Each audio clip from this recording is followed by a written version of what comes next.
Hello students, I am Professor Pawar. How are you all? In previous lecture we already saw some basic concepts. Now we see next point of rotational dynamics. Next point is circular motion. Write down its definition. The motion of an object, the motion of an object along the circumference of circle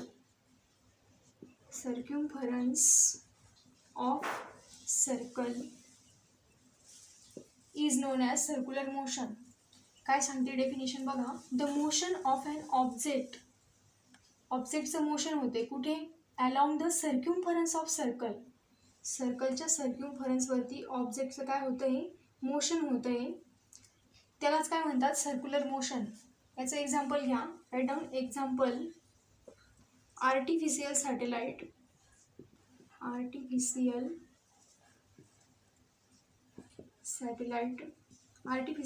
घ्या किंवा natural satellite जरी घेतले तरी पण ते example कसलं आहे? Circular मोशनचं.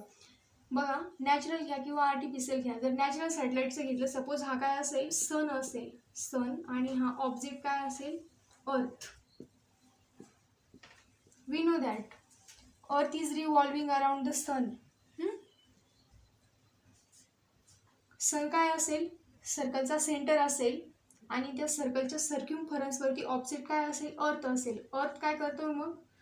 सन भोवती रिव्हॉल्व होतोय सर्क्युलर मोशनमध्ये. ते जे मोशन आहे त्यालाच काय म्हणतात? Circular motion. म्हणजे सर्क्युलरली तो ऑब्जेक्ट जो आहे सर्कलच्या सर्क्युम्फरन्सवरती मूव्ह होतोय अलॉंग सर्क्युम्फरन्स ऑफ सर्कल. त्यालाच काय म्हणतात? Circular motion. हे जे मोशन होतंय ते काय आहे? Circular motion. मग हे जे सर्क्युलर मोशन याचे 2 टाइप्स पडतात.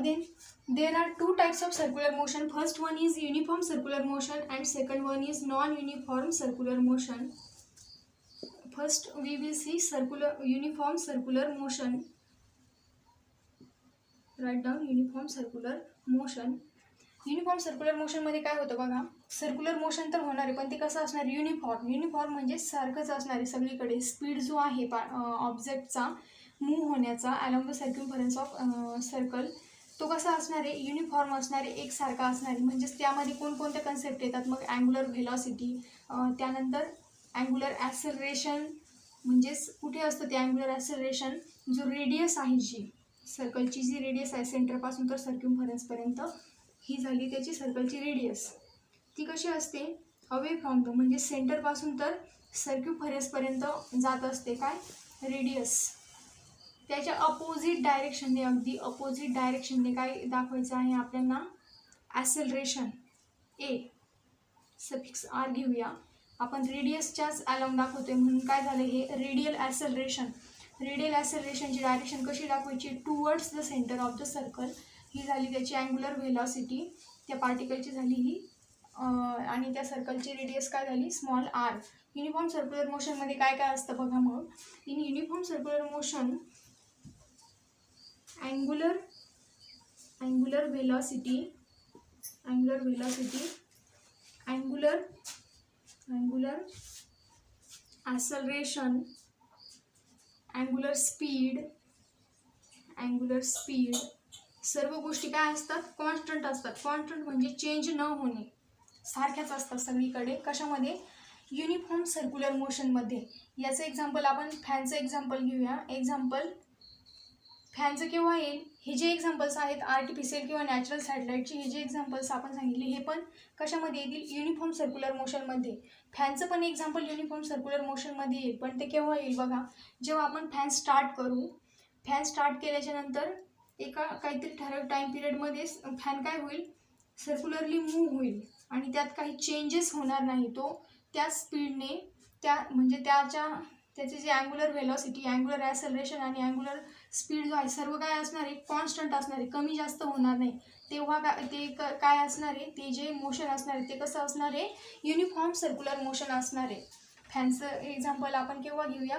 जेव्हा फॅन त्याच्या एका ठराविक मोशनमध्ये येईल की ज्या मोशनमध्ये त्याचा angular speed, angular velocity, angular acceleration काय असणार आहे? सर्व कॉन्स्टंट असणार आहे, चेंज होणार नाही. तेव्हाच ते मोशन कसं असणार आहे? Uniform circular motion. Then second type is non-uniform circular motion. Non-uniform circular motion. मग नॉन युनिफॉर्म सर्क्युलर मोशन मध्ये काय होणार आहे, इथे अँग्युलर जी व्हेलॉसिटी आहे म्हणजेच ओमेगा, अँग्युलर व्हेलॉसिटी ती काय होणार आहे, चेंज होणार आहे. अँग्युलर स्पीड पण चेंज होणार आहे. Angular velocity angular speed are not constant नसणार आहे. म्हणजेच काय होणार आहे, चेंज होणार आहे. तो युनिफॉर्म नसणार आहे. म्हणजेच तो कसा असणार आहे, नॉन युनिफॉर्म. बुकमध्ये आपल्याला 2 डायग्राम्स दिलेले आहेत. राईट डाऊन, डायग्राम ड्रॉ करा. बघा, एक ॲरो दिलेला आहे ओमेगा म्हटलेलं आहे त्याला. तो ओमेगा म्हणजेच काय आहे, अँग्युलर व्हेलॉसिटी. अजून एक दुसरा एक ॲरो दिलेला आहे, तो आहे ॲक्सेलरेशनचा. सेकंड डायग्राम काढलेली, सेम आहे डायग्राम. त्यामध्ये फक्त काय, आता इथे खालची पण डायरेक्शन दाखवलेली, वरच्या डायरेक्शनने ओमेगा आणि खाली त्यांनी ॲक्सेलरेशन ए दाखवलेलं आहे. डायग्राममध्ये अजून एक चेंज आहे बघा. बुकमध्ये जर तुम्ही ऑब्झर्व केलं तर एका डायग्राममध्ये फर्स्ट डायग्राममध्ये ॲरोची डायरेक्शन कशी आहे, ॲरोची डायरेक्शन लेफ्ट टू राईट आणि दुसरीकडे कुठे आहेत, राईट टू लेफ्ट, म्हणजेच त्याच्या अपोजिट डायरेक्शन आहे. बघा, ह्या ज्या 2 डायग्राम्स दिलेल्या आहेत बुकमध्ये त्या कशाच्या बेसवरती दिलेल्या आहे, नोटमध्ये लिहून घ्यायला लागल्यास direction of omega is given by right hand thumb rule. ही जी आहे ओमेगा दाखवलेलं आहे. ओमेगा म्हणजेच काय, अँग्युलर व्हेलॉसिटी म्हणूया आपण त्याला. राईट डाऊन नोटमध्ये लिहा, direction of omega is based on or is given by right hand thumb rule. बघा, जर आपला हा जो थंब आहे, राईट हँड थंब रूल सर्वांना माहिती आहे. जर थंब जर घेतला, ही जी डायरेक्शन आहे ओमेगाची किंवा फिंगरची, कर्ड फिंगर ज्या आहेत ह्या काय दाखवत आहेत, ओमेगाची डायरेक्शन दाखवत आहेत. आपला जो राईट हँड थंब जो आहे तो जर आपण अबो डायरेक्शनने दाखवला तर आपले जी कर्ड फिंगर्स आहेत ते कसली डायरेक्शन दाखवत आहेत, ओमेगाची. बघा, जर आपण अशा पद्धतीने जर आपला थंब घेतला राईट हँड, तर ते काय दाखवत आहेत आपल्याला इथे ओमेगाची डायरेक्शन. ह्या ज्या कर्ड फिंगर्स आहेत त्या कशा जाणार आहे, अशा राईट हँड साईडकडून कुठे जाणार आहे, लेफ्ट हँड साईडकडे.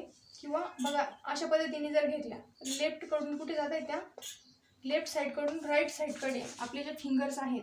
बघा, ऑब्झर्व करा तुम्ही ही फर्स्ट डायग्राम.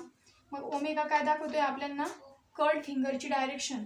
आणि ह्या डायग्राममध्ये काय करायचं आहे, ॲक्सेलरेशन जो आहे तो काय, म्हणजेच आपला हा जो थंब आहे तो काय करायचा आहे, खालच्या डायरेक्शनने घ्यायचं आहे. ह्या ज्या कर्ड फिंगर्स आहेत त्या आता आपल्याला काय दाखवत आहेत, बघा, कर्ड फिंगर्स काय दाखवणार आहे, ओमेगा म्हणजेच अँग्युलर व्हेलॉसिटी जे आहे त्याची डायरेक्शन.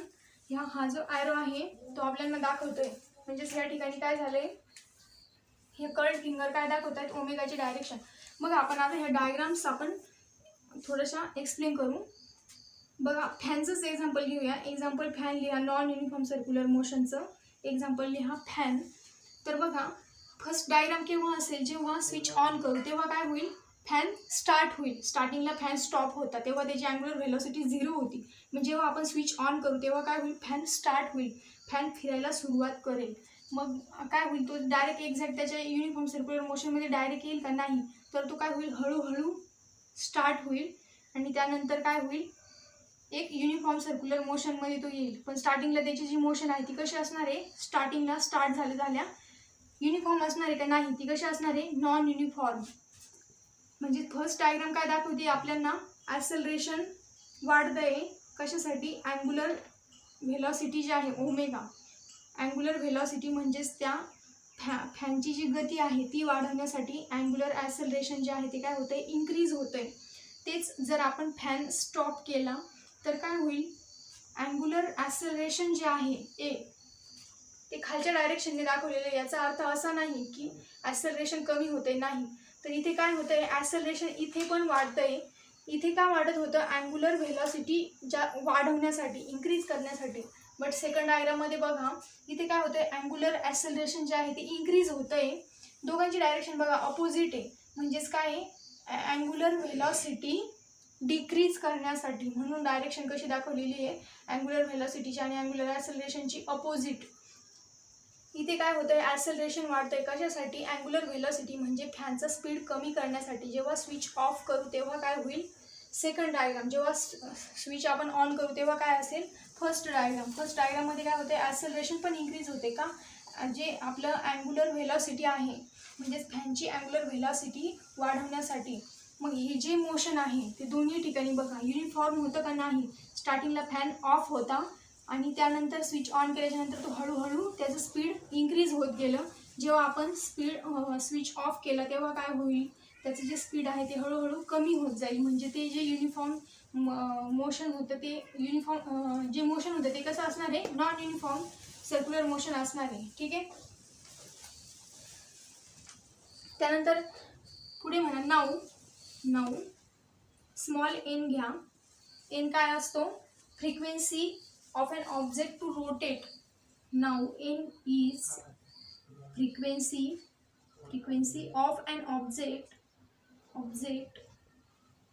To rotate. आपण 11th बघितले, एन काय असते, फ्रिक्वेन्सी म्हणजेच एका ठराविक टाइम पिरियडमध्ये नंबर ऑफ रिव्हॉल्युशन किती कंप्लीट होत आहेत. एखादा ठराविक टाइम पिरियड जर घेतला, बस सपोज आपण काहीतरी 2 मिनिट किंवा 3 मिनिट्स काहीतरी टाइम घेतला, तर ह्या 2 मिनिट्स किंवा 3 मिनिट्समध्ये पार्टिकल किती नंबर ऑफ रिव्हॉल्युशन्स कंप्लीट करतोय त्यालाच काय म्हणतात, त्या ऑब्जेक्टची frequency. N is the frequency of an object. त्यानंतर घ्या टी, पिरियॉडिक टाइम किंवा टी घ्या, पिरियॉडिक टाइम किंवा period of circular motion. Periodic time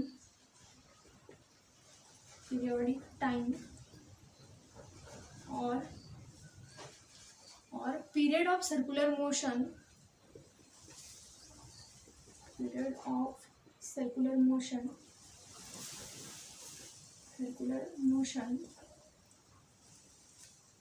then omega म्हणजेच काय, आपला angular velocity. Omega is equal to 2 pi N. Omega is equal to 2 pi N. पाय म्हणजेच काय, आता इथं पायची व्हॅल्यू रेडियन मध्ये आहे. पाय इथे बघा, मी वरचं करते.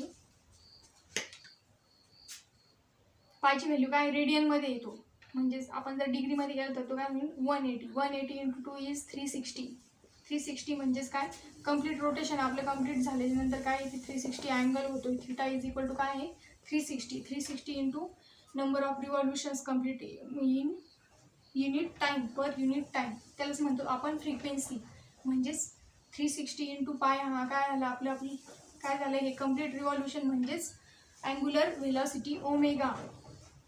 बघा, omega is equal to 2 pi N.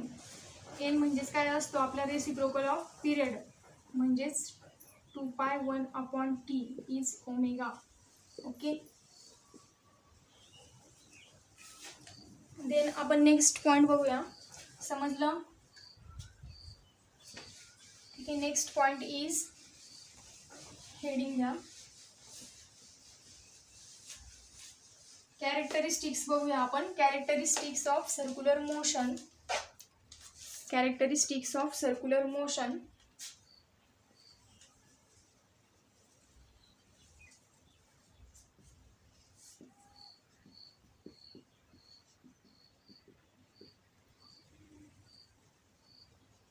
First characteristics बघा, इट इज ॲक्सेलरेटेड मोशन.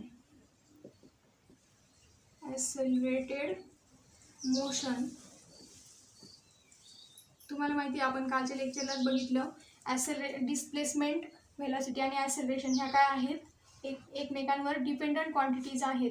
जर व्हेलॉसिटी चेंज झाली तर ॲक्सेलरेशन पण काय होणार आहे, चेंज होणार आहे. आणि जर डिस्प्लेसमेंट चेंज झालं तर व्हेलॉसिटी पण चेंज होणार आहे. म्हणून पुढे म्हणा, ॲक्सेलरेटेड मोशनमध्ये काय होणार आहे बघा, velocity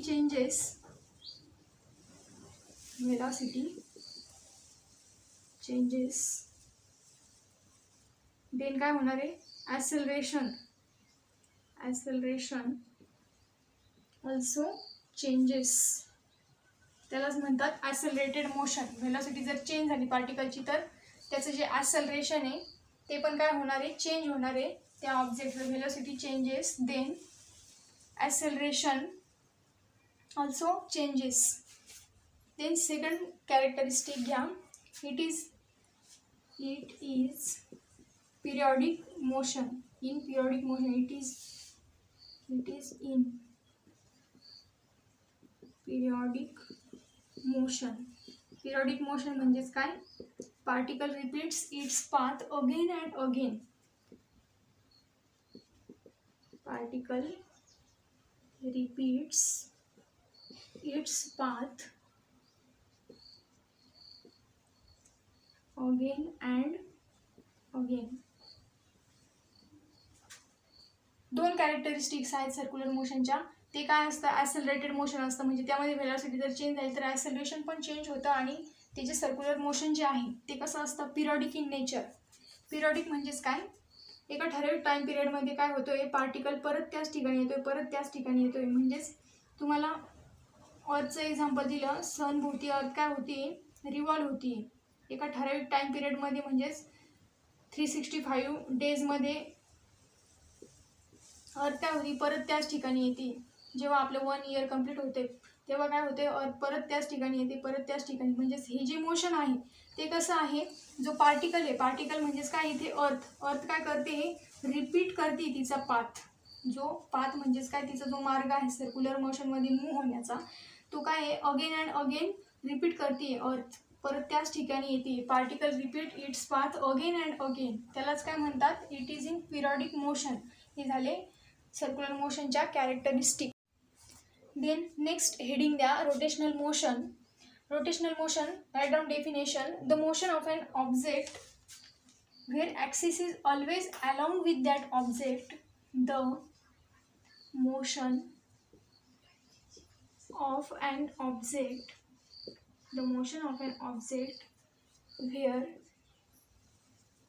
axis is always along with that object,